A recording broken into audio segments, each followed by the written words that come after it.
Hi बच्चा, good evening and welcome back to Franklin biology classes.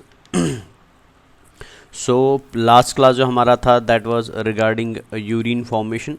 And urine formation में हमने last class में समझा कि अल्ट्रा फिल्ट्रेशन कैसे होता है, किन तीन मेम्ब्रेन से बेटा हम ब्लड के प्लाज्मा को फ़िल्टर करते हैं। एंड फाइनली फिल्ट्रेशन के दौरान बेटा हमने देखा था कि कैसे 625 ml renal plasma flow filter होने के बाद बेटा ग्लोमेरुलर कैप्सुलर स्पेस में 125 ml पर मिनट बनता है, जिस प्रोसेस को मैंने नाम दिया था ग्लोमेरुलर फिल्ट्रेशन रेट। ठीक है ना, जिसको हमने मिनट के हिसाब से देखा था एंड पर डे के हिसाब से भी देखा था। मिनट के हिसाब से 125 ml था एंड डे के हिसाब से देखा जाए तो वो 180 लीटर्स का था। ठीक है, फिर हमने देखा कि बिकॉज हम पर डे बेटा 180 लीटर्स का ग्लोमेरुलर फिल्ट्रेट फॉर्म करते हैं, बट अगर हम टेक्स्ट बुक की तरफ देखें तो according to text book per day बेटा 1.5 लीटर ऑफ यूरिन को हम क्या करते हैं, पास करते हैं। सो अगर इतना सारा ग्लोमेरुलर फिल्ट्रेट बन रहा है तो फिर यूरिन इतना फॉर्म कम क्यों हो रहा है बेटा? होना तो चाहिए था 180 लीटर्स ऑफ यूरिन भी, लेकिन यूरिन इतना नहीं बन पाता बिकॉज हम अप्रॉक्सीमेटली बेटा 99% ग्लोमेरुलर फिल्ट्रेट को क्या करते हैं, री एब्जॉर्ब करते हैं। यानी approximately 179 litres of glomerular filtrate को हम क्या करते हैं, री एब्जॉर्ब करते हैं in the tubular part of nephron, जिसमें से हमने लास्ट क्लास के अंदर देखा था री absorption of glomerular filtrate in proximal convoluted tubule. ठीक है, सो प्रॉक्सिमल कन्वोल्यूटेड ट्यूब्यूल हमने लास्ट क्लास में ऑलरेडी फिनिश किया, तो इसमें मैं फर्दर ज़्यादा डिस्कशन नहीं करूँगा। आज हम नेक्स्ट पार्ट पे आने वाले हैं और आज हम समझते हैं बेटा कि जो रिमेनिंग ग्लोमेरुलर फिल्ट्रेट है उस ग्लोमेरुलर फिल्ट्रेट का फिल्ट्रेशन कैसे होता है बेटा इनसाइड द हैनेलिज लूप। ठीक है ना, बट वो जानने से पहले आप एक चीज़ तो क्लियरली याद रख चुके हैं बेटा, जो हम लास्ट क्लास में डिस्कस कर चुके हैं, दैट इज़ कि प्रॉक्सिमल कन्वोल्यूटेड ट्यूब्यूल के अंदर बेटा 100% रीअब्जॉर्प्शन हो रहा था ग्लूकोज का, है ना।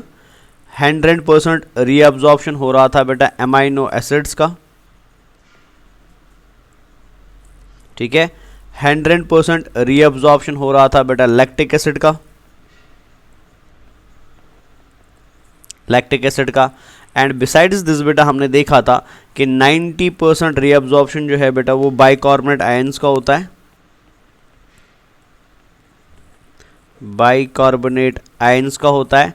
एंड बिसाइड्स दिस बेटा हमने और एक चीज़ देखा था कि 70 to 80% रीअब्जॉर्प्शन किनका होता है, इलेक्ट्रोलाइट्स का होता है। एंड 70 to 80% रीअब्जॉर्प्शन बेटा किसका होता है, वाटर का होता है। ठीक है, सो मतलब अगर आप इस पोर्शन की तरफ ध्यान से देखेंगे, इस पोर्शन का रीअब्जॉर्प्शन इधर ही खत्म हुआ। सो दैट मीन्स नेफ्रॉन के बाकी रिमेनिंग पार्ट्स में ग्लूकोज का रीअब्जॉर्प्शन नहीं होगा, एमाइनो एसिड्स का रीअब्जॉर्प्शन नहीं होगा, लैक्टिक एसिड का रीअब्जॉर्प्शन नहीं होगा। तो फिर हमारे पास बचा कौन सा पार्ट बेटा, हमारे पास बचा ये नीचे वाला पार्ट, जिसको हम आगे लेके चलते हैं और इसी के ऊपर हमारा आगे वाला डिस्कशन चलेगा। सो मीन्स जो ग्लोमेरुलर फिल्ट्रेट बेटा अभी कहाँ पे आ रहा है, जो ग्लोमेरुलर फिल्ट्रेट अभी आ रहा है इनसाइड द हैनेलिज लूप, उस ग्लोमेरुलर फिल्ट्रेट में बेटा 10% अभी भी क्या है, बाइकार्बोनेट आयन है। ठीक है, उसके अंदर अभी भी बेटा क्या है, इलेक्ट्रोलाइट से बेटा अगर हम 70 के कंपैरिजन में चले 30% इलेक्ट्रोलाइट्स है ना। अगर हम बेस वैल्यू 70 ले लेते हैं एंड वाटर भी कितना है बेटा, 30% वाटर है। सो मीन्स अब हमें देखना है कि इस 30% वाटर, इस 30% इलेक्ट्रोलाइट और इस 10% बाइकार्बोनेट को हम कैसे रीअब्जॉर्ब कर सकते हैं या कितना रीअब्जॉर्ब कर सकते हैं। ठीक है ना, सो इसके रीअब्जॉर्प्शन को समझने के लिए बेटा हम जो नेक्स्ट पार्ट पढ़ने वाले रीअब्जॉर्प्शन का, that is reabsorption in the Henle's loop. ठीक है, but reabsorption in Henle's loop को समझने से पहले हम यहाँ पे सबसे पहले और एक इंपॉर्टेंट मैकेनिज्म समझने वाले हैं।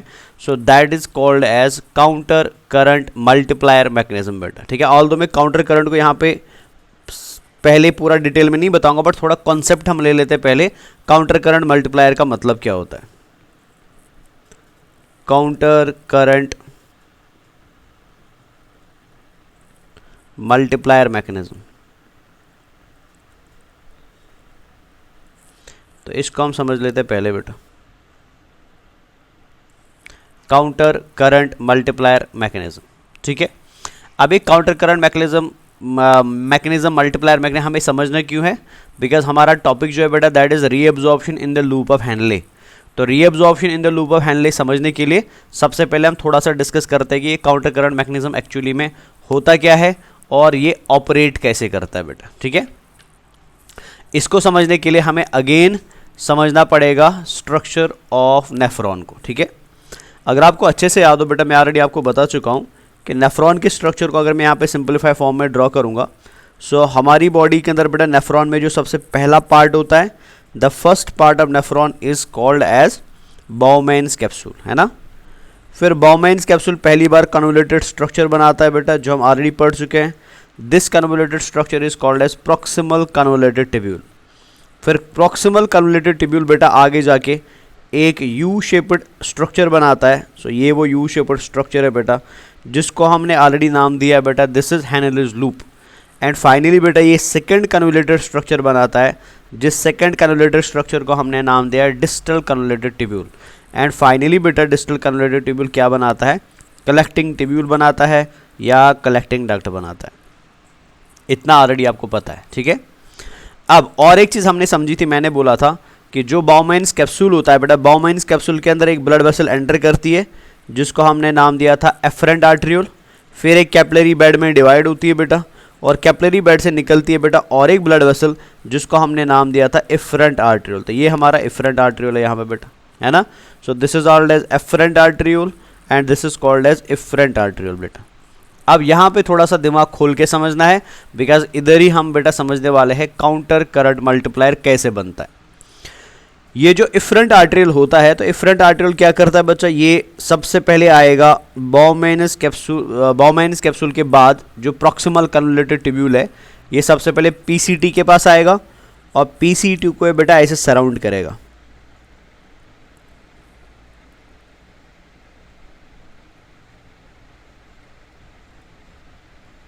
तो ये पीसीटी को ऐसे सराउंड कर रहा है बेटा, ब्लड वेसल है ये, और these blood vessels which are surrounding the proximal convoluted tubule, जो पार्ट है बेटा किसका, एफरेंट आर्ट्रियोल का। इनको हम ऑलरेडी पढ़ चुके हैं, इनको हम बोलते हैं पेरी टिब्यूलर कैपिलरीज। ठीक है, अब पेरिटिबुलर कैपिलरी से बेटा ये ब्लड वेसल निकलती है, ध्यान से देखिएगा बेटा, पेरिटिबुलर कैपिलरी से ये ब्लड वेसल निकलती है, और ये ब्लड वेसल बेटा अभी किसको सराउंड कर रही है, ध्यान से देख लीजिएगा, ये अब सराउंड करना शुरू करती है बेटा किसको, हैनेलिस लूप को। ये ऐसे हैनेलिस लूप को सराउंड कर रही है बेटा, दिख रहा है ना। सो जैसे हैनेलिस लूप यू शेप्ड स्ट्रक्चर था, जैसे इसने हैनेलिस लूप को सराउंड किया बेटा, तो इसने भी क्या बनाया, एक यू शेप्ड स्ट्रक्चर बनाया। मैं इसको थोड़ा कलर कर देता हूं आपको दिखाने के लिए। तो इसने भी क्या बनाया बेटा, एक यू शेप्ड स्ट्रक्चर बनाया, दिख रहा है यहाँ पे क्लियरली बेटा यू शेप्ड स्ट्रक्चर है। फिर ये यू शेप्ड स्ट्रक्चर आगे जाएगा, और अब ये बेटा यहां से निकल के किसको सराउंड करेगा, डिस्टल कन्वोल्यूटेड टिब्यूल को सराउंड करेगा।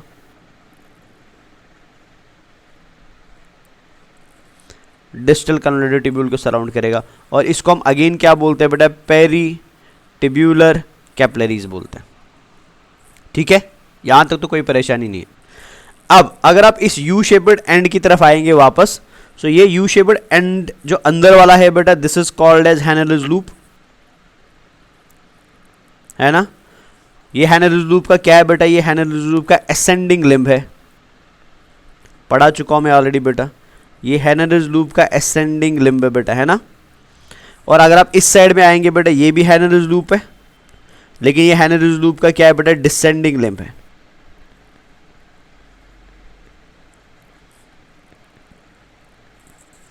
ये हैनेलिस लूप का डिसेंडिंग लिम्ब है, ये ऑलरेडी आप जानते हैं। अब ये जो रेड कलर में मैंने बाहर से बनाया ना, this structure is called as vasa recta बेटा, ऑलरेडी पढ़ा चुका हूं। This is called as vasa recta, और वासा रेक्टा के अंदर अगर आप इस लिम्ब की मैं बात करूंगा, ये है वासा रेक्टा की descending limb. So this is descending limb of vasa recta बेटा, रेड कलर में जो बना हुआ है। और अगर मैं इस लिम्ब की बात करूं रेड कलर में, this is ascending limb of vasa रेक्टा, ascending limb of vasa रेक्टा। यहां तक तो कोई परेशानी नहीं है ना, सिंपल है बेटा यहां तक, ठीक है। सो आपने याद रखा आपके नेफ्रॉन के अंदर बेटा जो हेनेलिस लूप होता है, उस हेनेलिस लूप के अंदर दो पार्ट्स पाए जाते हैं। The first part is called as descending limb of Henle's loop, because इस लिम्ब में बेटा ग्लोमेरुलर फिल्ट्रेट कहाँ की तरफ जाता है, नीचे की तरफ जाता है ना। तो ग्लोमेरुलर फिल्ट्रेट बेटा यहाँ पे ऐसे मूव करेगा। और जो अनदर लिम्ब है बेटा, इसको हम असेंडिंग लिम्ब बोलते हैं ऑफ हेनेलिस लूप, बिकॉज यहाँ पे ग्लोमेरुलर फिल्ट्रेट कहाँ की तरफ जा रहा है बेटा, ऊपर की तरफ जा रहा है। That is why it is called as ascending limb. So जिस तरीके से बेटा in case of nephron Henle's loop के अंदर दो लिम्ब्स होती है बेटा, डिसेंडिंग एंड असेंडिंग, जिनके अंदर कौन मूव कर रहा है बेटा, ग्लोमेरुलर फिल्ट्रेट मूव कर रहा है। एग्जैक्टली सेम तरीके से बेटा आपके वासा रेक्टा के अंदर भी दो लिम्ब्स होती है, जिसमें से this limb is called as descending, because इस लिम्ब के अंदर जो ब्लड होगा बेटा वो कैसे मूव करेगा, वो डाउनवर्ड्स मूव करेगा, ऐसे डाउनवर्ड्स मूव करेगा बेटा, है ना। And this limb is called as ascending, because इसके अंदर ब्लड कैसे मूव करता है बेटा, ऊपर के साइड में मूव करता है, ऐसे मूव करता है। क्लियर हो गया। सो अगर आप इन दो स्ट्रक्चर्स को ध्यान से थोड़ा जूम कर देता हूं मैं बेटा ऐसे। सो अगर आप इन दो स्ट्रक्चर्स को ध्यान से देखेंगे ना बच्चा, बाकी आप नेग्लेक्ट करेंगे, बाकी आप भूल जाएंगे। अगर आप खाली इस ब्लैक एंड रेड कलर को ध्यान से देखेंगे, सो आपको यहाँ पे क्या दिखाई दे रहा है बेटा, यहाँ पे हेनेलिस लूप की असेंडिंग लिम्ब है, जहाँ पे ग्लोमेरुलर फिल्ट्रेट ऊपर की तरफ जा रहा है, और यहाँ पे वासा रेक्टा की डिसेंडिंग लिम्ब है, जहाँ पे ब्लड नीचे की तरफ जा रहा है। यानी अगर मैं इन दो लिम्ब्स को दो ट्यूब के समान मान लूँ बेटा, तो यहाँ पे एक ट्यूब ऐसा है एंड यहाँ पे दूसरा ट्यूब ऐसा है बेटा, है ना। इस ट्यूब के अंदर ग्लोमेरुलर फिल्ट्रेट ऊपर जा रहा है, इस ट्यूब के अंदर बेटा ब्लड नीचे आ रहा है। सो मतलब यहाँ पे दो ट्यूब्स के अंदर दो फ्लूइड्स मूव कर रहे हैं बेटा, जो दो फ्लूइड्स अपोजिट डायरेक्शन में मूव कर रहे हैं, ठीक है। सेम अगर आप इस पार्ट में देखेंगे, सेम चीज यहां पे भी आप देखेंगे, यहाँ के एक फ्लूइड यहां की तरफ मूव कर रहा है, दूसरा फ्लूइड यहां की तरफ मूव कर रहा है बेटा, तो अगेन अपोजिट डायरेक्शन में मूव कर रहे हैं।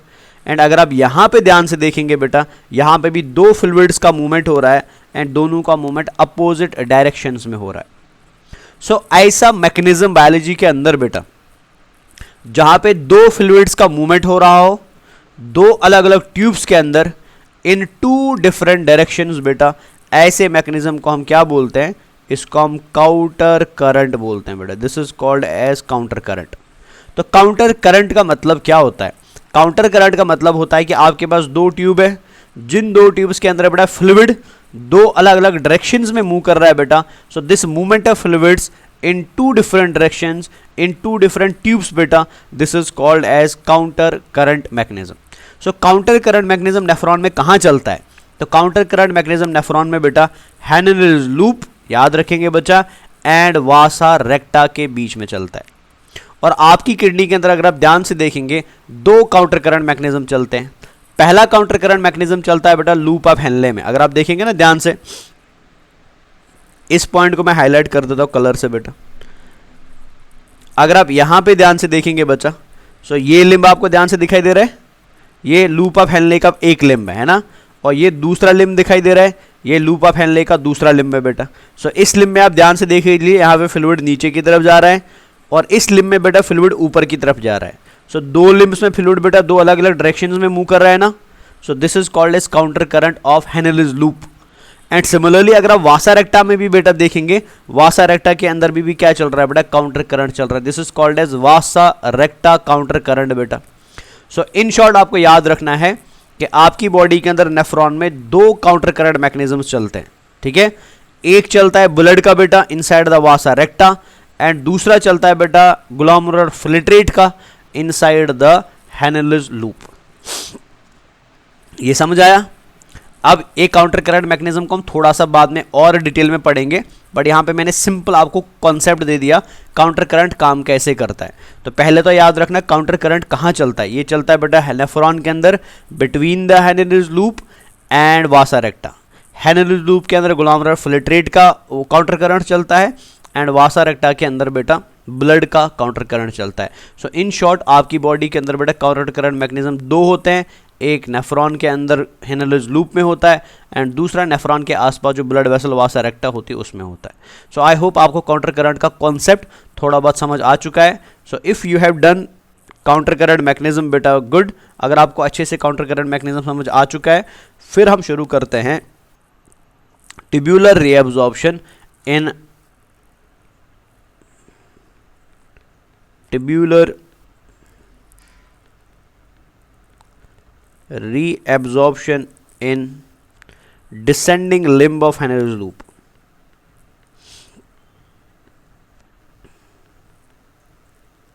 limb of Henry's loop।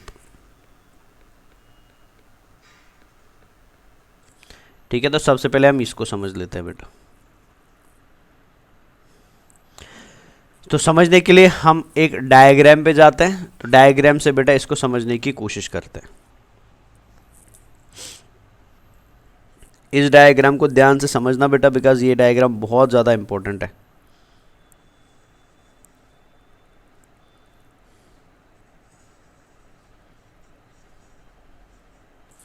चलिए, तो हम ऑलरेडी जानते हैं बच्चा कि इन केस ऑफ ग्लोमेरुलर फिल्ट्रेशन, जो फिल्ट्रेट बेटा ग्लोमेरुलर कैप्सुलर स्पेस से निकल के प्रॉक्सिमल कन्वोल्यूटेड ट्यूब्यूल में आया था बेटा, उस प्रॉक्सिमल कन्वोल्यूटेड ट्यूब्यूल में जो ग्लोमेरुलर फिल्ट्रेट आया था उसके अंदर बेटा अभी भी कितना वाटर बचा हुआ है? 70 के कंपैरिजन में अगर मैं ले लूँ तो 30% वाटर बचा है।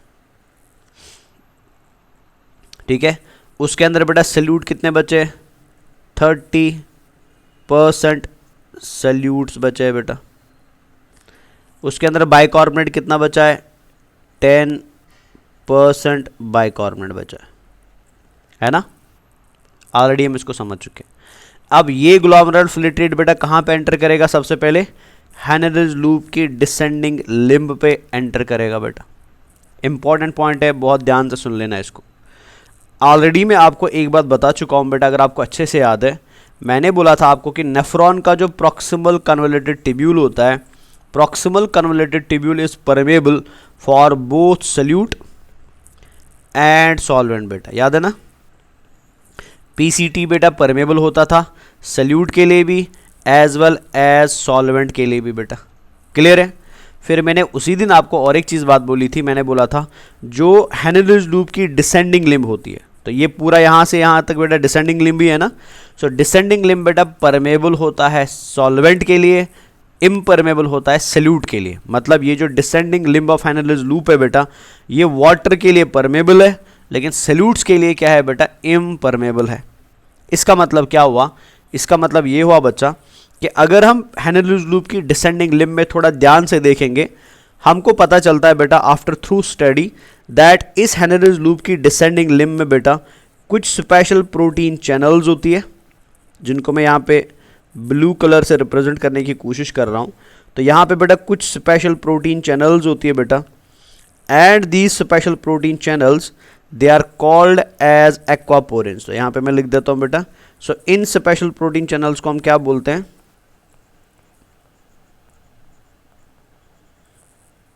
इनको हम एक्वापोरिन्स बोलते हैं बेटा। अब इन स्पेशल प्रोटीन चैनल्स की प्रॉपर्टी क्या होती है? ये स्पेशल प्रोटीन चैनल्स एक्वापोरिन्स जो होती है बच्चा, जो डिसेंडिंग लिम्ब में पाई जाती है और कहीं नहीं पाई जाती, इनका फंक्शन क्या होता है कि ये वाटर को अपने थ्रू क्या करने देती है? क्रॉस करने देती है। मतलब ये वाटर को बेटा ट्रांसपोर्ट कराती है, लेकिन सल्यूट को ये कभी भी ट्रांसपोर्ट होने नहीं देती है।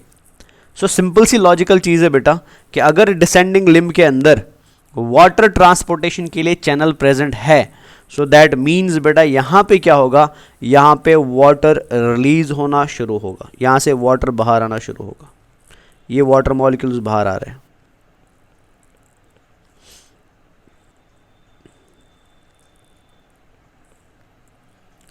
प्लीज़ ध्यान से यहाँ पे दिमाग खोल के समझ लेना, बिकॉज ये कॉन्सेप्ट बहुत ज़्यादा इंपॉर्टेंट है। ये एनसीईआरटी से पढ़ के बेटा बच्चों को बिल्कुल भी समझ कभी भी नहीं आता है। सो इसलिए इस कॉन्सेप्ट को रटने की ज़रूरत नहीं, इसको समझने की ज़रूरत है। ठीक है? सो डिसेंडिंग लिम्ब बेटा वाटर के लिए परमेबल क्यों था? बिकॉज डिसेंडिंग लिम्ब के अंदर बेटा कुछ स्पेशल वाटर ट्रांसपोर्टिंग चैनल्स पाई जाती है, जिन वाटर ट्रांसपोर्टिंग चैनल्स को हम क्या बोलते हैं? They are called as aquaporins बेटा। इनको हम एक्वापोरिन्स बोलते हैं। और एक्वापोरिन का काम क्या होता है, ये ग्लोमेरुलर फिल्ट्रेट, ये नेफ्रॉन के अंदर बेटा हेनरीज लूप की डिसेंडिंग लिम्ब को परमेबल बनाता है बेटा, किसके लिए, वाटर के लिए। मींस इस लिम्ब से बेटा वाटर क्या हो जाएगा, लॉस हो जाएगा। आप समझ लेना इसको ध्यान से। इसका मतलब क्या हुआ, इसका मतलब ये हुआ कि जो प्रॉक्सिमल कन्वोल्यूटेड ट्यूब्यूल के अंदर ग्लोमेरुलर फिल्ट्रेट था, उस ग्लोमेरुलर फिल्ट्रेट में बेटा सल्यूट एंड सॉल्वेंट बराबर था। जितना सल्यूट बचा हुआ था उतना ही सॉल्वेंट भी बचा हुआ था। सो इसका मतलब ये हुआ कि जो ग्लोमेरुलर फिल्ट्रेट यहाँ पे था ना, वो क्या था बेटा, वो आइसोटोनिक था, जो मैं ऑलरेडी बता चुका हूँ। ग्लोमेरुलर कैप्सुलर स्पेस के अंदर जो ग्लोमेरुलर फिल्ट्रेट बनता है वो आइसोटोनिक होता है ना। फिर जब उसका बेटा रीअब्जॉर्प्शन हुआ पीसीटी के अंदर, वो तब भी क्या रहा, आइसोटोनिक ही रहा। क्यों, बिकॉज उसके अंदर जितना वाटर था उतना ही क्या था बेटा, सल्यूट था। मतलब उसमें वाटर एंड सल्यूट की कॉन्सेंट्रेशन बराबर थी, इसलिए हमने बोला बेटा कि ग्लोमेरुलर फिल्ट्रेट कैसा, आइसोटोनिक है।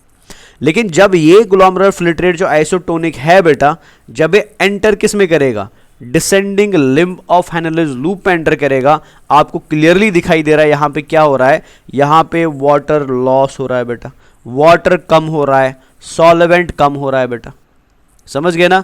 अब जब यहाँ पे सॉल्वेंट कम होगा तो सिंपल सी बात है, जो हम ऑलरेडी पढ़ा चुका हूँ मैं बेटा, ऑस्मोलिटी पढ़ा चुका हूँ ऑलरेडी आपको। सो इसका मतलब ये हुआ कि इस जगह पे डिसेंडिंग लिम्ब में बेटा यूरिन की ऑस्मोलिटी या ग्लोमेरुलर फिल्ट्रेट की ऑस्मोलिटी क्या हो जाएगी, इंक्रीज हो जाएगी। आप बोलेंगे सर कैसे, तो मैं आपको ऑलरेडी बता चुका हूँ बेटा, ऑस्मोलिटी जो होती है बेटा, ऑस्मोलिटी इज डायरेक्टली प्रोपोर्शनल, या osmolality is equal to, proportionality हटा देता हूँ मैं, osmolality is equal to concentration of solute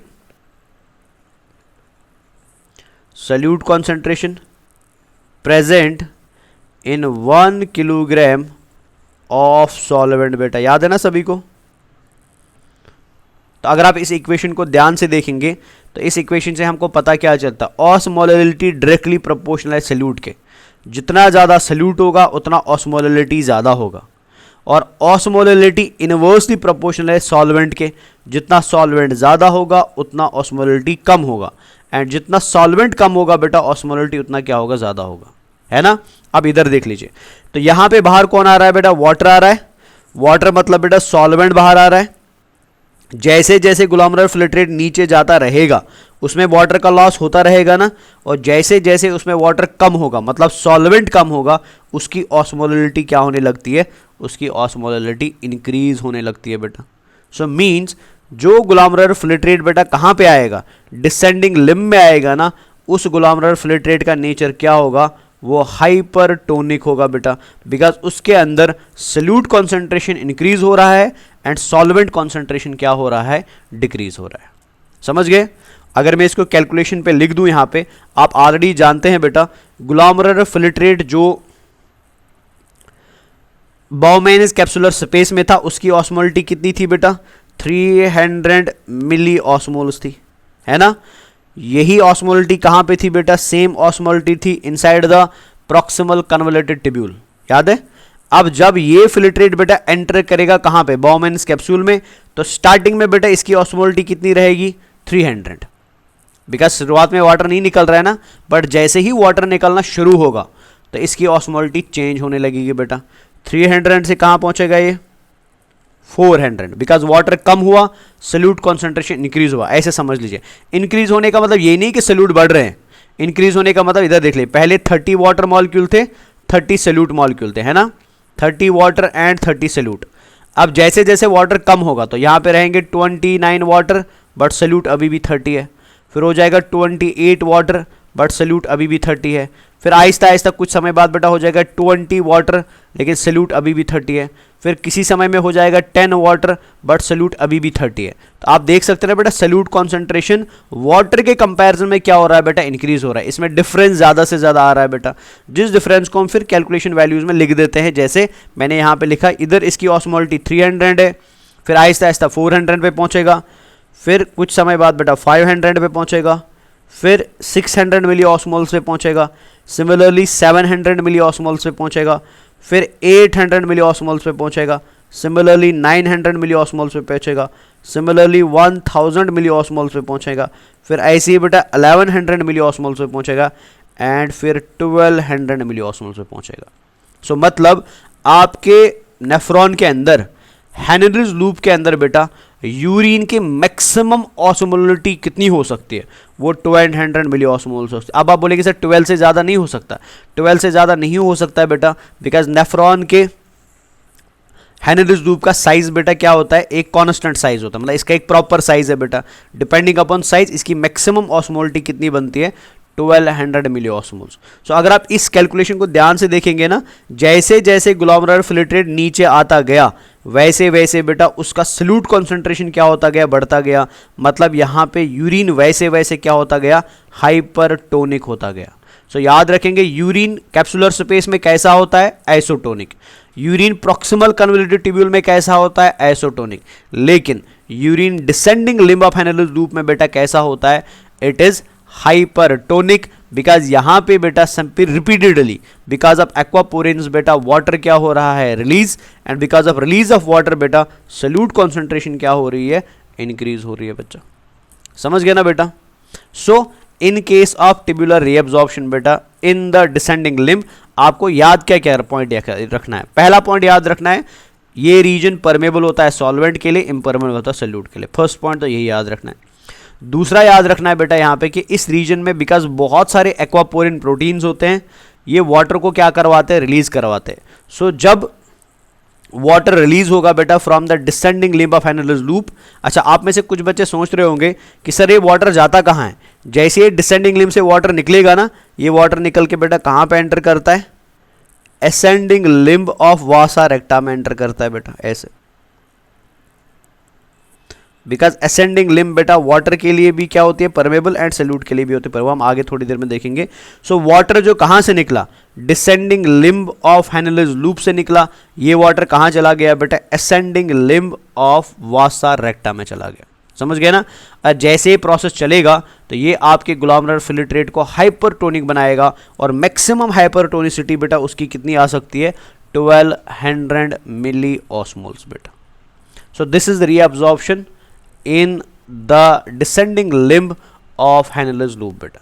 so I hope ये वाला पोर्शन आपको क्लियरली समझ आ गया बच्चा, ठीक है बच्चा। सो अभी मैं थोड़ा आगे बढ़ता हूँ। तो यहाँ पे ज़्यादा कुछ खास था नहीं, सिंपल सा कॉन्सेप्ट है बेटा, बट होपफुली आई होप कि आपको अच्छे से समझ आ गया। अब यहाँ पे एक और पॉइंट आप याद रखेंगे which is very very important, चलो वो हम इन जनरल फिर बाद में देखते हैं। सो ये आई होप आपको क्लियर हो गया बच्चा, ठीक है। अब हमारा ग्लोमेरुलर फिल्ट्रेट से बेटा वाटर कम हो चुका है, मतलब वाटर रिलीज हो चुका है, या मैं बोल सकता हूं वाटर रीअब्सॉर्ब हो चुका है बेटा, है ना। अब ये ग्लोमेरुलर फिल्ट्रेट बेटा जब आगे बढ़ेगा ना, अब ये कहां एंटर करेगा, अब ये एंटर करेगा into the ascending limb of Henle's loop बेटा। अब ये कहां एंटर कर रहा है, हेनरीज लूप की असेंडिंग लिम्ब में एंटर कर रहा है बेटा। और हम ऑलरेडी जानते हैं बच्चा कि ascending limb of Henle's loop जो होती है that is permeable for solute but impermeable for solvent बेटा। मतलब ये लिम्ब जो है बेटा, इस लिम्ब के अंदर मेम्ब्रेन में आपको कुछ स्पेशल प्रोटीन्स मिलते हैं, जिनको मैं यहाँ पर ड्रॉ कर देता हूँ। जैसे ये प्रोटीन है, दिस वन,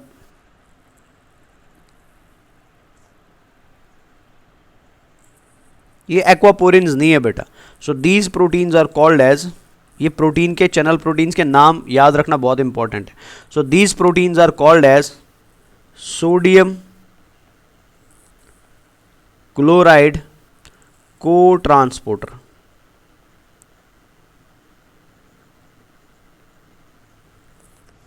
समझ आया ना बच्चा। सो ये प्रोटीन का काम क्या होता है ये समझ लीजिए। सो पहले तो याद रखेंगे ascending limb of Henle's loop को परमेबल बनाया बेटा किसने, सोडियम क्लोराइड को ट्रांसपोर्टर ने बेटा। सो इस पर्टिकुलर ट्रांसपोर्टर प्रोटीन की वजह से ये लिम्ब बेटा सल्यूट को बाहर जाने देगा बट सॉल्वेंट को बाहर जाने नहीं देगा बेटा। मतलब क्या हुआ इसका कि जब ग्लोमेरुलर फिल्ट्रेट इस एरिया में आएगा ना, तो इस एरिया में बेटा ग्लोमेरुलर फिल्ट्रेट आने के बाद क्या रिलीज करना शुरू करेगा बेटा, NaCl रिलीज करना शुरू करेगा।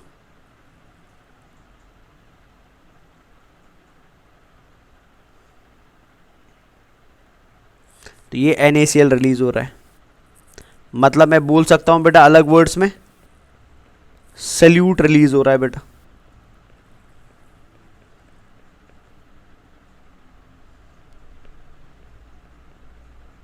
है ना। सो ये सल्यूट यहाँ पे रिलीज क्यों हो रहा है, बिकॉज इसको रिलीज कराने के लिए बेटा ascending limb of Henle's loop के पास क्या पाया जाता है, ट्रांसपोर्टर प्रोटीन पाया जाता है। आप समझिए इसको ध्यान से, जब ये ग्लोमेरुलर फिल्ट्रेट बेटा असेंडिंग लिम्ब में एंटर करेगा ना, जैसे जैसे बेटा ग्लोमेरुलर फिल्ट्रेट असेंडिंग लिम्ब में ऊपर जाता रहेगा, समझ आया ना, असेंड करता रहेगा, वैसे वैसे बेटा सेम समय में ग्लोमेरुलर फिल्ट्रेट के अंदर सल्यूट का कॉन्सेंट्रेशन क्या होता रहेगा, डिक्रीज होता रहेगा बेटा। सो मतलब अगर आपका ग्लोमेरुलर फिल्ट्रेट यहाँ पे बेटा हाइपरटोनिक था, इसकी ऑस्मोलिटी कितनी बेटा 1200 मिली ऑस्मोल्स थी, लेकिन जैसे ही ये सल्यूट रिलीज करना शुरू करेगा इसकी ऑस्मोलिटी डिक्रीज होना शुरू होगी। कैसे डिक्रीज होगी, फॉर एग्जाम्पल तो यहाँ पे बेटा ऑस्मोलिटी का क्या होगा, 1200 से बनेगा ये 1100, फिर बनेगा 1000, फिर बनेगा 900, फिर 800, 700, 600, 500, 400, 300, 200, 100 एंड 50 मिली ऑस्मोल्स बेटा।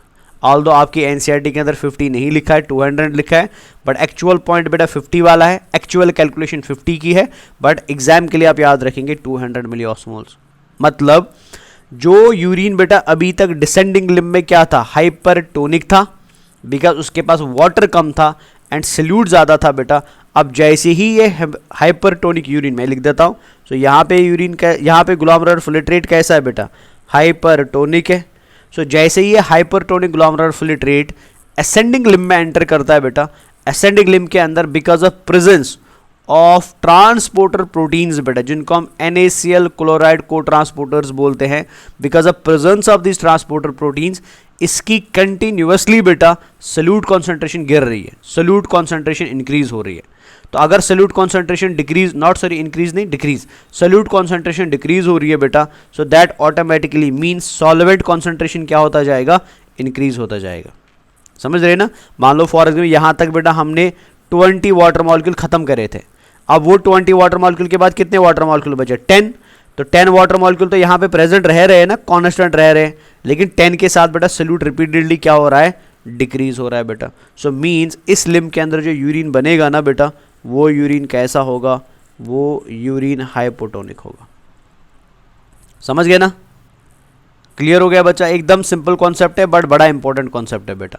सो याद क्या रखना है बेटा कि ट्यूबुलर रीअब्जॉर्प्शन जब असेंडिंग लिम्ब में होती है, असेंडिंग लिम्ब परमेबल है सल्यूट के लिए, इम्परमेबल है सॉल्वेंट के लिए। इस असेंडिंग लिम्ब के पास पाए जाते हैं क्लोराइड सोडियम को ट्रांसपोर्टर चैनल्स, जो बहुत सारे सोडियम एंड क्लोराइड को बेटा असेंडिंग लिम्ब से बाहर करती है। और असेंडिंग लिम्ब से जब ये बाहर होते हैं बेटा सोडियम क्लोराइड मॉलिक्यूल्स, ये एंटर कहाँ पे करते हैं बेटा, दे एंटर इनटू द, ये साथ साथ में भी याद रखना है, they enter into the descending limb of vasa recta बेटा। तो ये सोडियम क्लोराइड कहाँ पे एंटर कर रहा है, descending limb of vasa recta में एंटर कर रहा है बेटा। समझ गए ना, ये क्लियर हो गया बच्चा यहाँ तक। अब यहाँ पे और एक इंपॉर्टेंट पॉइंट मैं बताने जा रहा हूँ जो आपको बहुत अच्छे से सुनना है पहले और फिर बाद में याद रखना है, ठीक है। अब इधर ध्यान से देखिए, काउंटर करंट मैकेनिज्म यही होता है बेटा। अभी मैं काउंटर करंट मैकेनिज्म पे आया, काउंटर करंट मैकेनिज्म एक्चुअल में है क्या, इसको ध्यान से देखिए।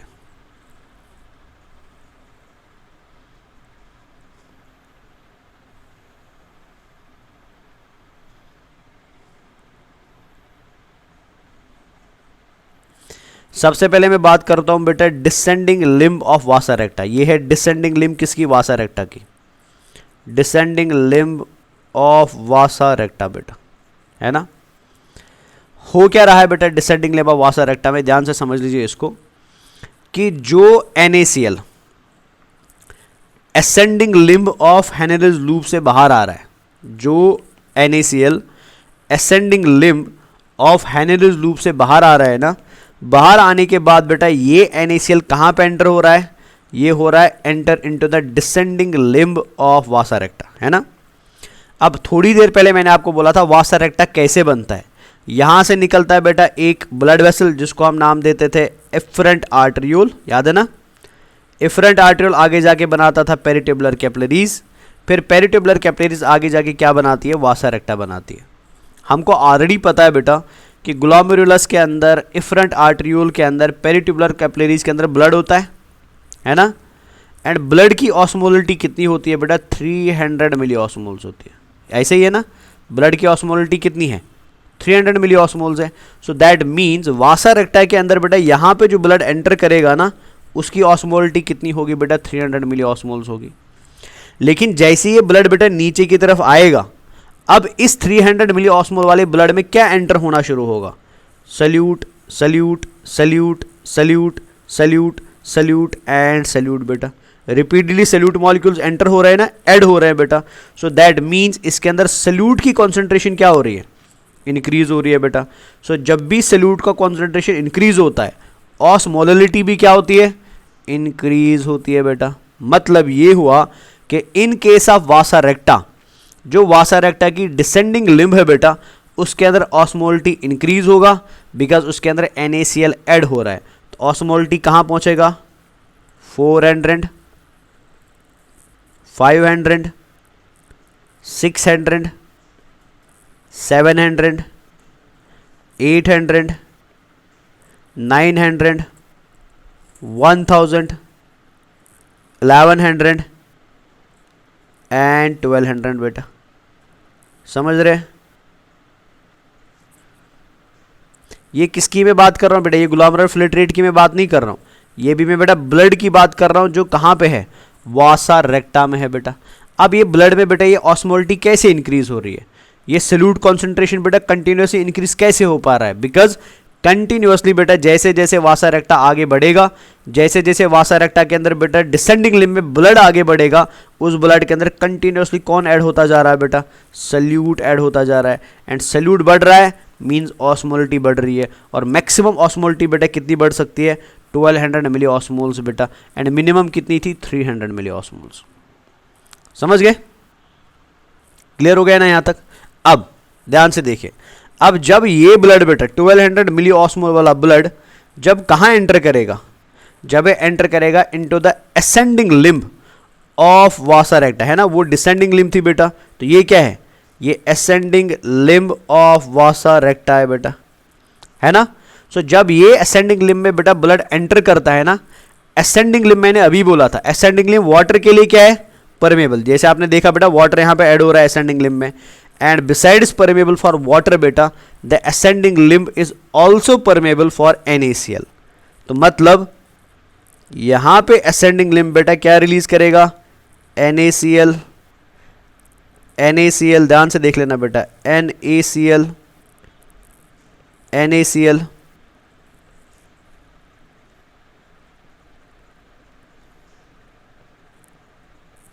रिलीज कर रहा है कि नहीं कर रहा है? मतलब ध्यान से देखिए, मतलब वासा रेक्टा ने जिस NaCl को कहां पे एब्जॉर्ब किया था? डिसेंडिंग लिम्ब में एब्जॉर्ब किया था। कहां से बेटा? हैनरिज लूप की असेंडिंग लिम्ब से। वासा रेक्टा ने असेंडिंग लिम्ब में बेटा उसी NaCl को क्या कर दिया? रिलीज कर दिया बेटा। दिख रहा है ना? अब जब वासा रेक्टा की असेंडिंग लिम्ब में बेटा NaCl रिलीज होगा एंड उल्टा वाटर ऐड होगा, तो यहाँ पे वाटर का कॉन्सेंट्रेशन क्या हो जाएगा? इंक्रीज। जैसे जैसे बेटा ये आगे बढ़ेगा ब्लड, वाटर कॉन्सेंट्रेशन इंक्रीज होता जाएगा। सल्यूट कॉन्सेंट्रेशन क्या होता जाएगा? डिक्रीज। सो दैट मीन्स अब क्या होगा यहाँ पे बेटा? 1200 से आएगा ये 1100 पे, 1100 से जाएगा बेटा 1000 पे, फिर आएगा 900 पे, फिर आएगा 800 पे, फिर 7 पे, 6 पे, 5 पे, 400 पे, 300 पे, 200 एंड ऐसे ये डिक्रीज होता रहेगा बेटा। समझ गए ना? सो आप ध्यान से देखिए बेटा, अगर आप यहाँ पे descending ascending limb of Henle's loop को देखेंगे, यहाँ पे descending limb of vasa recta को देखेंगे, असेंडिंग लिम्ब में बेटा ऑस्मोलिटी डिक्रीज हो रही है, डिसेंडिंग लिम्ब में ऑस्मोलिटी इंक्रीज हो रही है। दिख रहा है ना? So they are working opposite to each other बेटा। और वैसे अगर आप यहाँ पे देखेंगे बेटा, descending limb of Henle's loop में ऑस्मोलिटी इंक्रीज हो रही है, ascending limb of Henle's loop में बेटा ऑस्मोलिटी डिक्रीज हो रही है। So they are also working opposite to each other बेटा। इसी मैकेनिज्म को हम क्या बोलते हैं? काउंटर करंट मैकेनिज्म बोलते हैं। समझ गए ना। अब और एक पॉइंट मैं यहाँ पे इंपॉर्टेंट ऐड करना चाहता हूँ। ये जो NaCl बेटा यहाँ पे ascending limb of NaCl release कर रहा है ना, ये NaCl क्या यहाँ पे नेफ्रॉन के अंदर वापस जा सकता है? सोच के बताइए, ये NaCl जो यहाँ पे रिलीज हो रहा है बेटा, एक मिनट कुछ प्रॉब्लम हुआ है यहाँ पे। देखिए ये NaCl बेटा जो यहाँ पे रिलीज हो रहा है ना, क्या ये NaCl बेटा वापस नेफ्रॉन के अंदर जा सकता है? नहीं जा सकता है, बिकॉज यहाँ पे बेटा नेफ्रॉन का ये वाला एरिया क्या है? इम्परमेबल फॉर सल्यूट बेटा। मतलब जो NaCl बेटा यहाँ पे वासा रेक्टा से बाहर आया ना, ये NaCl कहाँ जमा होने लगेगा? ये मेड्यूला के अंदर जमा होने लगेगा। किडनी का मेड्यूला याद है ना, तो मेड्यूला के अंदर ये NaCl जमा होगा बेटा। So because of accumulation of NaCl in the medulla of kidney बेटा, मेड्यूला क्या बनती है? हाइपर ऑस्मोटिक बनती है। मतलब अगर आप बेटा ये यहाँ पे कॉर्टेक्स है, फिर ये आउटर मेड्यूला है, फिर ये इनर मेड्यूला है। तो अगर आप कॉर्टेक्स से बेटा मेड्यूला की तरफ आएंगे ना, जैसे जैसे आप मेड्यूला की तरफ बढ़ेंगे NaCl का कॉन्सेंट्रेशन इंक्रीज होता रहेगा। मतलब NaCl की वजह से कॉर्टेक्स से मेड्यूला की तरफ आते आते बेटा हाइपर ऑस्मोलरिटी क्या होती जाएगी? इंक्रीज होती जाएगी बेटा। तो ये एग्जाम का इंपॉर्टेंट क्वेश्चन है, याद रखेंगे बेटा। जो NaCl वासा रेक्टा ने एब्जॉर्ब किया था बेटा असेंडिंग लिम्ब से, ये उस NaCl को रिटर्न करता है बेटा किसको? मेड्यूला को या मेड्यूला के इंटरस्टिशियल स्पेस में बेटा उसको वापस रिलीज करता है। So because of release of NaCl in the medullary interstitium बेटा, मेडुलरी इंटरस्टिशियम क्या बनता है? हाइपर ऑस्मोटिक बनता है। और हाइपर ऑस्मोटिक बनाने के पीछे उसका मेजर कारण क्या होता है बेटा? NaCl होता है। समझ गए ना? क्लियर हो गया? So this is tubular reabsorption in the loop of Henle बेटा। और एक पॉइंट इंपॉर्टेंटली याद रखेंगे बच्चा, असेंडिंग लिम्ब के अंदर, असेंडिंग लिम्ब के अंदर बेटा जो ग्लोमेरुलर फिल्ट्रेट जा रहा है वो हाइपरटोनिक है। ठीक है ना? नॉट असेंडिंग बेटा, डिसेंडिंग लिम्ब के अंदर, उल्टा लिख दिया मैंने, डिसेंडिंग लिम्ब के अंदर जो ग्लोमेरुलर फिल्ट्रेट जा रहा है बेटा वो हाइपरटोनिक है। और उसकी मैक्सिमम हाइपरटोनिसिटी कितनी होती है? 1200 मिलीऑस्मोल्स। और असेंडिंग लिम्ब के अंदर बेटा जो ग्लोमेरुलर फिल्ट्रेट जा रहा है वो हाइपोटोनिक है। ठीक है ना? और अकॉर्डिंग टू NCERT बेटा उसकी मैक्सिमम हाइपोटोनिसिटी कितनी होती है? 200 मिलीऑस्मोल्स होते हैं, लेकिन एक्चुअल में 50 होता है, बट अकॉर्डिंग टू NCERT आप 200 मिलीऑस्मोल्स लिखेंगे। समझ गए ना? सिमिलरली वासा रेक्टा की बात करें तो वासा रेक्टा की डिसेंडिंग लिम्ब में बेटा मैक्सिमम हाइपरटोनिसिटी होती है 1200 मिलीऑस्मोल्स एंड मिनिमम हाइपरटोनिसिटी होती है 200 और 300 मिलीऑस्मोल्स बेटा। सो ये आपका हो गया, साथ में दो चीज़ें फिनिश, काउंटर करंट मैकेनिज्म भी फिनिश हो गया, एज वेल एज रीअब्जॉर्प्शन इन हैनेलिस लूप भी फिनिश हो गया बेटा। सो आई होप आपको रीअब्जॉर्प्शन हैनेलिस लूप में कैसे होता है वो अच्छे से समझ आ गया होगा बच्चा। समझ गए ना? चलिए अब आगे बढ़ता हूँ मैं थोड़ा सा। ये आप समझ गए, डायग्राम तो अभी दिखाई बनाई नहीं है मैंने अलग से। तो ये चीज़ आप यहाँ पे भी देख सकते हैं बच्चा। सो यहाँ से वाटर रिलीज हो रहा है कॉर्टेक्स से निकल के बेटा जैसे मेड्यूला की तरफ आएंगे, हैनेलिस लूप के अंदर बेटा डिसेंडिंग लिम्ब में क्या होता जाएगा? वाटर रिलीज होता जाएगा, ग्लोमेरुलर फिल्ट्रेट बेटा हाइपरटोनिक बनता जाएगा। लेकिन जब आप असेंडिंग लिम्ब में जाएंगे बेटा मेड्यूला से कॉर्टेक्स की तरफ, सो आपके ग्लोमेरुलर फिल्ट्रेट के अंदर बेटा सल्यूट बाहर आता जाएगा। तो आहिस्ता आहिस्ता बेटा ग्लोमेरुलर फिल्ट्रेट क्या बनता जाएगा? हाइपो ऑस्मोटिक या हाइपोटोनिक बनता जाएगा। समझ गए ना? तो ये पिक्चर आप इधर भी देख सकते हैं। तो यहाँ पे आप देख सकते हैं, यहाँ पे NaCl रिलीज हो रहा है, दिख रहा है ना? NaCl बेटा यहाँ नहीं जा सकता है, तो ये जमा होगा बेटा इंटरस्टिशियम में। सो जैसे आप बेटा कॉर्टेक्स से मेडुला की तरफ आएंगे ना तो नमकीन मज़ा बढ़ता रहेगा, NaCl का कॉन्सेंट्रेशन बढ़ता रहेगा। इसी वजह से हम बोलते हैं बेटा कि हमारा मेडुला जो हाइपर ऑस्मोटिक होता है वो किसकी वजह से होता है बेटा? NaCl की वजह से होता है, जो कहाँ से निकलता है? वासा रेक्टा से निकलता है बेटा। So this is reabsorption of glomerular filtrate in Henle's loop बेटा। ठीक है, अभी हम आगे बढ़ते हैं। अब हम आते हैं किसकी तरफ? डिस्टल कन्वोलेटेड ट्यूब्यूल की तरफ। बट डिस्टल कन्वोलेटेड ट्यूब्यूल में जाने से पहले थोड़ा सा कैलकुलेशन पे अगेन नज़र डालेंगे, बिकॉज कैलकुलेशन बहुत इंपॉर्टेंट है बेटा। सबसे पहले अगर आप पीसीटी की बात करेंगे तो इधर मैं अगर ऐसे लिख दूं बेटा, फॉर एग्जांपल पीसीटी की बात करें, ये पीसीटी था। सो पीसीटी में क्या हुआ बेटा, 100% रीअब्जॉर्प्शन हुआ किसका, ग्लूकोज का, अमाइनो एसिड्स का, फैटी एसिड्स का, लैक्टिक एसिड का एंड डैश एंड डैश, है ना। और क्या हुआ यहाँ पे 70 to 80% बेटा रीअब्जॉर्प्शन किसका हुआ बेटा, इलेक्ट्रोलाइट्स का हुआ। और क्या हुआ बेटा 70 to 80% बेटा रीअब्जॉर्प्शन किसका हुआ, वाटर का हुआ, है ना।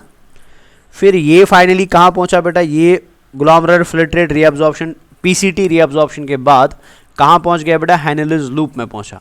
तो हैनेलिस लूप के अंदर आपको याद रखना है बेटा, डिसेंडिंग लिम्ब ऑफ हैनेलिस लूप जो होता है, यहाँ पे 10% वाटर का रीअब्जॉर्प्शन होता है बेटा। कितना वाटर रीअब्जॉर्ब हुआ, 10% वाटर रीअब्जॉर्ब हुआ। एंड सेम समय में बेटा अगर हम असेंडिंग लिम्ब की बात करें, असेंडिंग लिम्ब के अंदर बेटा 20% रीअब्जॉर्प्शन हुआ बेटा किसका, सल्यूट का। 20% रीअब्जॉर्प्शन हुआ सल्यूट का।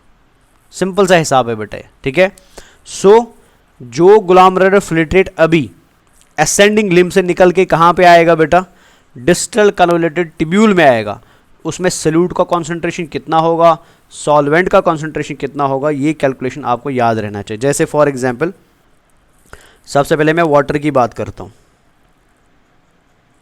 वाटर हम ऑलरेडी बेटा 70 to 80% रीअब्जॉर्ब कर चुके हैं, कहाँ पे, प्रॉक्सिमल कन्वोल्यूटेड ट्यूब्यूल में। तो मैं बेस वैल्यू छोटा वाला ले लेता हूँ बेटा, मान लो 70% रीअब्जॉर्ब कर चुके हैं, है ना। प्लस वाटर बेटा हमने 10% रीअब्जॉर्ब कहाँ पे किया, ये हमने कहाँ पे किया, ये 70% हमने किया पीसीटी में, है ना। ये 10% हमने कहाँ पे किया बेटा, हैनेलिस लूप में। सो अभी तक बेटा टोटल वाटर जो रीअब्जॉर्ब हुआ है ना, वो कितना है, वो 80% है। सो मीन्स जो ग्लोमेरुलर फिल्ट्रेट अभी कहाँ की तरफ जाएगा बेटा, डीसीटी की तरफ जाएगा, उसमें अभी भी कितना वाटर बचा हुआ है बेटा, 20% वाटर बचा हुआ है। सो ये पॉइंट इंपॉर्टेंट है बेटा, अभी भी उसमें कितना वाटर बचा हुआ है, 20% वाटर बचा हुआ है। समझ आया। सिमिलरली अगर हम सल्यूट की बात करें बेटा, इलेक्ट्रोलाइट्स की बात करें, 70% इलेक्ट्रोलाइट्स ऑलरेडी एब्जॉर्ब हो चुके पीसीटी में बेटा, प्लस 20% सल्यूट एब्जॉर्ब हो चुके हैं बेटा कहाँ पे, हैनेलिस लूप में। तो टोटल एब्जॉर्प्शन सल्यूट का कितना हो चुका है, 90% NaCl एब्जॉर्ब हो चुका है बेटा। सो दैट मीन्स जो ग्लोमेरुलर फिल्ट्रेट डीसीटी की तरफ जाएगा ना, उसमें अभी भी कितना NaCl बचा हुआ है, 10% बचा हुआ है बेटा। सो ये कैलकुलेशन बड़ा इंपॉर्टेंट है बेटा, और इस कैलकुलेशन को आपको याद रखना पड़ेगा, because this is very very important.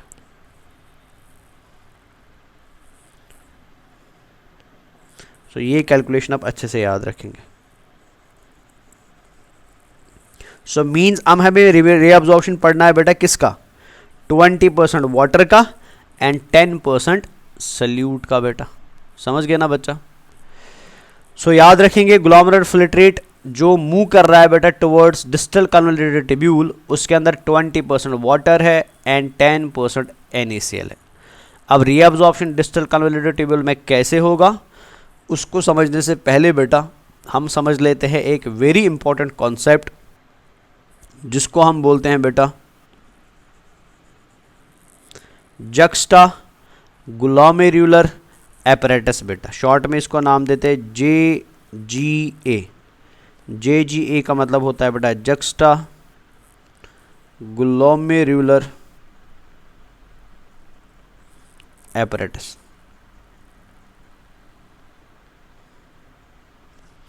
समझ लेते हैं कि ये जक्स्टा ग्लोमेरुलर एपरेटस क्या है और इसका इंपॉर्टेंस क्या है, ठीक है। सबसे पहला पॉइंट जो आप याद रखेंगे बेटा, जो हमारा डिस्टल कन्वोल्यूटेड ट्यूब्यूल होता है, इसको मैं थोड़ा सा हाईलाइट कर देता हूँ। सो ये हमारा बेटा डिस्टल कन्वोल्यूटेड ट्यूब्यूल है, ये वाला।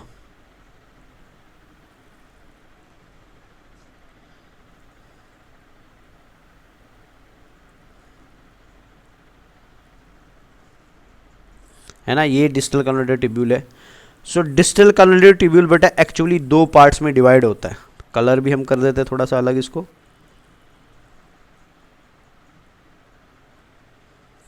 सो distal convoluted tubule is actually divided into two parts.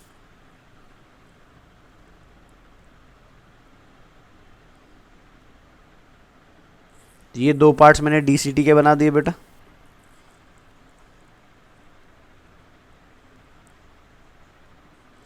So distal convoluted tubule is divide into two parts बेटा।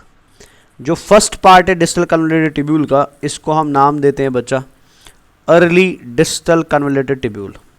अर्ली डिस्टल कन्वोल्यूटेड ट्यूब्यूल बेटा, मैं शॉर्ट में लिख दिया बेटा, ठीक है ना। जो सेकंड पार्ट डीसीटी का है बेटा, इसको हम नाम देते हैं लेट डिस्टल कन्वोल्यूटेड ट्यूब्यूल।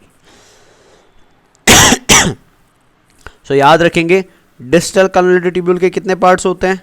दो पार्ट्स होते हैं। One is called as early distal convoluted tubule and another is called as late distal convoluted tubule, है ना। अब ये जो अर्ली डिस्टल कन्वोल्यूटेड ट्यूब्यूल होता है, ये अर्ली डिस्टल कन्वोल्यूटेड ट्यूब्यूल बेटा इफरेंट आर्टरियोल के साथ मिलके, ये अर्ली डिस्टल कन्वोल्यूटेड ट्यूब्यूल बेटा एफरेंट आर्टरियोल के साथ मिलके एक स्पेशल स्ट्रक्चर बनाता है, जिस स्पेशल स्ट्रक्चर को हम बोलते हैं जक्स्टा ग्लोमेरुलर एपेरेटस बेटा। मतलब क्या कहना चाहता हूं मैं, इसको थोड़ा सा पहले समझ लीजिए इधर बेटा, ऐसे समझ लीजिए इसको, ध्यान से देखना। मैं एक डायग्राम ड्रॉ करूंगा यहां पे। ये आप ऑलरेडी जानते हैं बेटा, this is called as Bowman's capsule.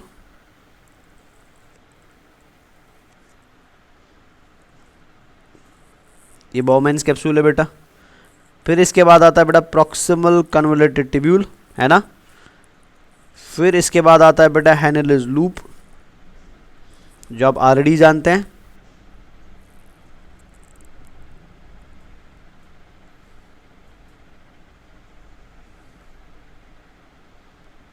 ये हैनेलिस लूप आ गया।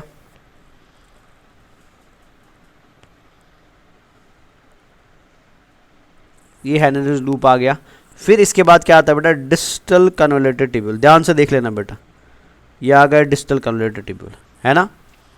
और हम ऑलरेडी जानते हैं बेटा आर्टरियोल्स के बारे में भी। One is called as afferent arteriole, another is called as efferent arteriole बेटा। सो ये हमारा हो गया फॉर एग्जांपल इफरेंट आर्टरियोल जो बाहर जा रहा है, तो ये ग्लोमेरुलर कैपिलरीज होगी। और ये हमारा कौन सा हो गया बेटा इफरेंट आर्टरियोल हो गया। ध्यान से देखिए होता क्या है बच्चा, जो एक्चुअल नेफ्रॉन्स होते हैं ना, एक्चुअल नेफ्रॉन में afferent arteriole and efferent arteriole and distal convoluted tubule जो है ना, ये कुछ जगह पे बेटा आपस में फ्यूज होता है। जैसे यहाँ पे फ्यूज हो गया आपस में बेटा इस पॉइंट पे, ऐसे। जिस जगह पे बेटा डिस्टल कन्वोल्यूटेड ट्यूब्यूल, ये मैं ऐसे बना देता हूँ, जिस जगह पे बेटा distal convoluted tubule and efferent arteriole आपस में फ्यूज हो जाते हैं ना, उस जगह पे बेटा एफरेंट आर्टरियोल के अंदर कुछ स्पेशल सेल्स बनती है बेटा। Because of this fusion afferent arteriole के अंदर बेटा कुछ स्पेशल सेल्स बनती है। फॉर एग्जाम्पल मैं यहाँ पे सेल्स बना देता हूँ उसी जगह पे, मतलब उसके बाद नहीं, खाली उसी जगह पे जहाँ पे आपस में फ्यूज हो गए। कौन कौन?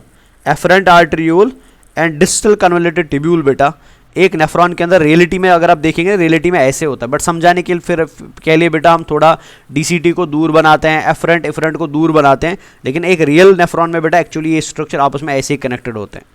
सो एक एक्चुअल नेफ्रॉन के अंदर distal convoluted tubule and efferent arteriole बेटा नेफ्रॉन का आपस में फ्यूज होते हैं।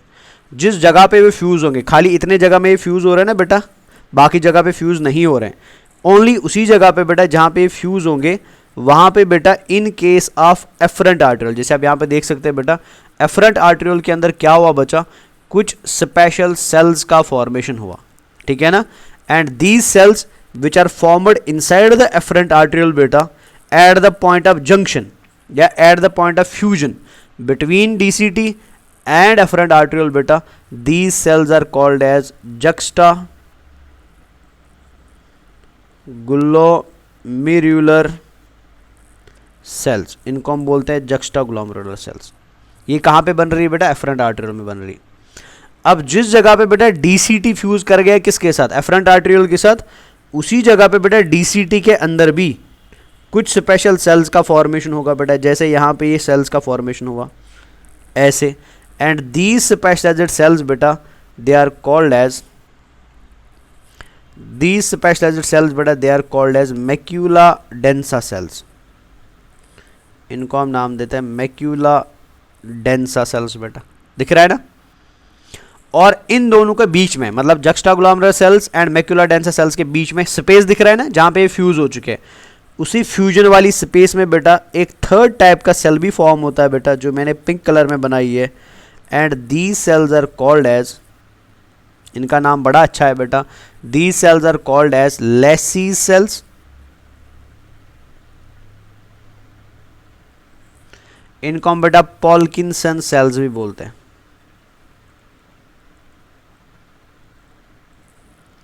इनको हम पॉल्किंसन सेल्स भी बोलते हैं बेटा।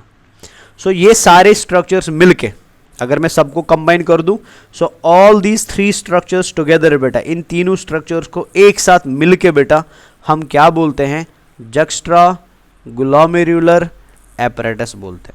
सो अगर आपसे कोई पूछे जक्स्ट्राग्लोमेरुलर एपरेटस क्या है, सो जक्स्ट्राग्लोमेरुलर एपरेटस बेटा एक स्पेशल सेंसिटिव एरिया होता है जो बनता है बेटा fusion of DCT and afferent arteriole की वजह से, जिसके अंदर बेटा आपको तीन स्पेशल तरीके की सेल्स मिलती है। पहली सेल को हम बोलते हैं बेटा जक्स्ट्राग्लोमेरुलर सेल, दूसरी सेल को हम बोलते हैं बेटा मैक्यूला डेंसा सेल, एंड तीसरी सेल को हम क्या बोलते हैं, लेसीज और पॉल्किंसन सेल बोलते हैं बेटा। तो प्लीज़ इन तीनों सेल्स का आप नाम अच्छे से याद रखिएगा, और इन्हीं तीनों सेल्स की कॉम्बिनेशन को बेटा हम क्या बोलते हैं, जक्स्ट्राग्लोमेरुलर एपरेटस बोल, और ये डीसीटी के पास पाया जाता है।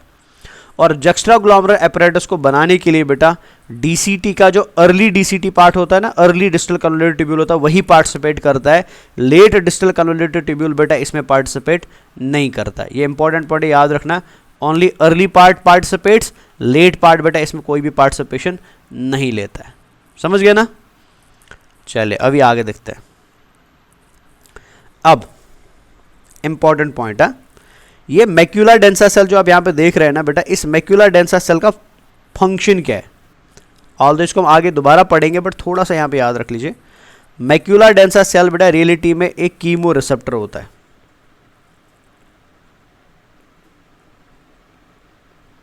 ये कीमो रिसेप्टर होता है बेटा, और इस सेल का काम होता है बेटा ग्लोमेरुलर फिल्ट्रेट पे नज़र रखना, और ग्लोमेरुलर फिल्ट्रेट पे नज़र रखते समय बेटा ये चेक करता है कि ग्लोमेरुलर फिल्ट्रेट में कहीं NaCl का कॉन्सेंट्रेशन डिक्रीज़ ना हो जाए।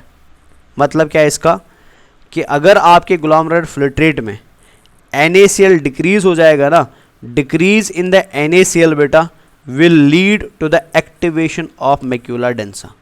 मतलब अगर आपकी ग्लोमेरुलर फिल्ट्रेट, जो डीसीटी में ग्लोमेरुलर फिल्ट्रेट आया ना, मैंने अभी बोला था, उसमें सॉल्यूट कॉन्सेंट्रेशन कितना है बेटा, 10% है ना। सॉल्वेंट कॉन्सेंट्रेशन कितना है बेटा, 20%। सो अगर ये 10% से नीचे चला गया बेटा, सो मीन्स NaCl 10% से कम है ना, तो ये कमी बेटा मैक्यूला डेंसा सेल्स को क्या कर देती है, एक्टिवेट करती है। अब मैक्यूला डेंसा सेल्स एक्टिवेशन के बाद आगे क्या करते हैं वो हम अलग से देखेंगे, बट अभी इतना याद रखें, मैक्यूला डेंसा एक कीमो रिसेप्टर है जिसको चेक करना होता है बेटा decrease in the concentration of NaCl। Similarly जो जक्स्ट्राग्लोमेरुलर सेल्स है बेटा, they are also important cells. इन सेल्स का काम क्या होता है ये भी याद रखना बच्चा। इन सेल्स का काम होता है ब्लड प्रेशर को चेक करना बेटा, ठीक है ना। सो अगर ब्लड प्रेशर डिक्रीज हुआ, ये सेल्स बेटा डिक्रीज ब्लड प्रेशर की वजह से क्या होती है, एक्टिवेट होती है, और जैसे ही एक्टिवेट होती है बेटा ये एक स्पेशल हार्मोन को रिलीज़ करती है जिसको हम रेनिन बोलते हैं। और रेनिन क्या करेगा इंशाल्लाह वो हम नेक्स्ट क्लास में देखेंगे बेटा, जब हम रेगुलेशन पढ़ेंगे। अब जो लास्ट वाली सेल है बेटा लेसीज सेल, इसका फंक्शन प्रॉपरली हमको पता नहीं है, 100% इसके बारे में बेटा हमको इन्फॉर्मेशन नहीं है, बट ये माना जाता है बेटा, ये बोला जाता है दैट ये सेल्स बेटा एरिथ्रोपोइटिन भी रिलीज़ कर सकती है और रेनिन भी रिलीज़ कर सकती है। So this apparatus is called as juxtaglomerular apparatus बेटा। समझ गया ना बच्चा। सो जक्स्ट्राग्लोमेरुलर एपरेटस इंपॉर्टेंट है, याद रखेंगे। अभी हम रीअब्जॉर्प्शन पे वापस चलते हैं।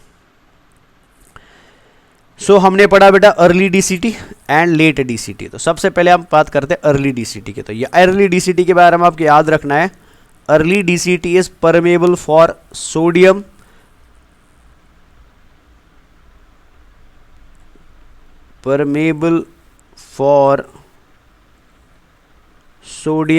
एंड क्लोराइड आयन मॉलिक्यूल्स बेटा। मतलब this is permeable for Na and Cl बेटा। ये Na को भी परमेबल है एंड Cl को भी परमेबल है। मतलब क्या हुआ कि इस जगह पे बेटा, ठीक है ना, अर्ली डीसीटी के अंदर बेटा NaCl क्या आ जाएगा, बाहर आ जाएगा बेटा, NaCl बाहर आएगा और रीअब्जॉर्ब होगा बेटा। और कितना परसेंट रीअब्जॉर्ब होता है, 4 to 5%। कैलकुलेशन पे नजर रखेंगे बेटा। सो सल्यूट कितना बचा था हमारे पास, 10%। उस 10% सल्यूट में से बेटा 4 से 5% सल्यूट वापस रीअब्जॉर्ब कहाँ हो रहा है बेटा, अर्ली डिस्टल कन्वर्टेड ट्यूब्यूल में हो रहा है। So that means late distal converted tubule में बेटा कितना सल्यूट जाएगा, 5% जाएगा बेटा, 5 to 6% जाएगा। समझ गए ना। अब ये परमेबल कैसे है, बिकॉज यहाँ पे बेटा पाया जाता है NaCl को ट्रांसपोर्टर चैनल बेटा। सो ये NaCl को ट्रांसपोर्टर चैनल क्या करती है, ये Na एंड Cl को बेटा ग्लोमेरुलर फिल्ट्रेट से बाहर निकालती है और किस में डालती है बेटा, पेरिट्यूबुलर कैपिलरीज या ब्लड में डाल देती है। क्लियर है।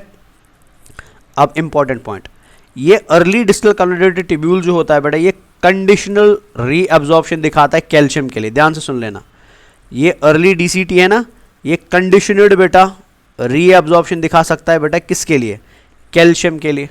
इसका मतलब क्या हुआ कि मान लो फॉर एग्जाम्पल किसी रीज़न से बेटा एक पर्सन के अंदर ब्लड में कैल्शियम कम हो रहा है, कोई रीज़न है जिस रीज़न की वजह से एक पर्सन के ब्लड के अंदर बेटा कैल्शियम में डिक्रीज आ रहा है, कैल्शियम में बेटा कमी आ रही है।